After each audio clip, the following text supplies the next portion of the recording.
Hi, everyone. Mason 2.0 is live, and we're really excited for what it can do. If you're not already familiar, Mason is the AI-embedded chatbot that's in the top left of every Rezio screen. This shows itself both at company-wide pages as well as in specific jobs.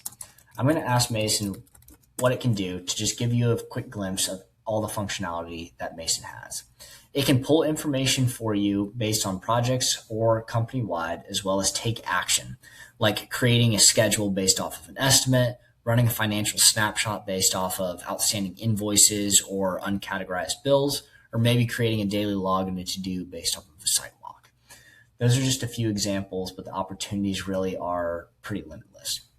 Well, I'm most excited with the latest about what the latest iteration of Mason is the use of automations. I'm going to run one right now to run a workers' comp monthly hours report for last month. What automations are the ability to have a pre-written prompt. I'll click over to the automation screen right now and show you. If I open it up, I can see all the very detailed instructions and prompting that Mason would need to accomplish this automation or this task in Mason.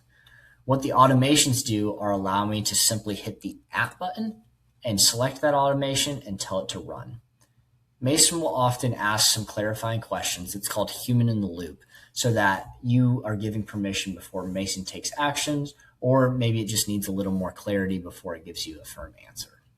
So I made sure to tell Mason that I wanted to summarize last calendar month's worker hours, and then Mason will take all the information from the instructions on this automation, pull from the time shift report, and then we'll generate a nice clean overview of my workers' time punches.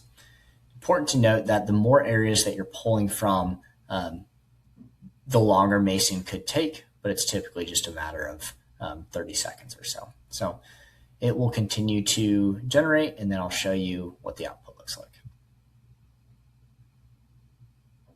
Here we go. So I asked just for a breakdown of my employees over here with total hours and then broken down by cost code. Other cool use cases are doing the same thing, but breaking down by job as well. And this is just one example. I mentioned earlier, running reports like these to pull in everything that's overdue invoice-wise or change orders or uncategorized bills. Really, really cool and can be accomplished through automations as part of our latest wave of Mason. If you are excited to start prompting and learning with Mason, let us know.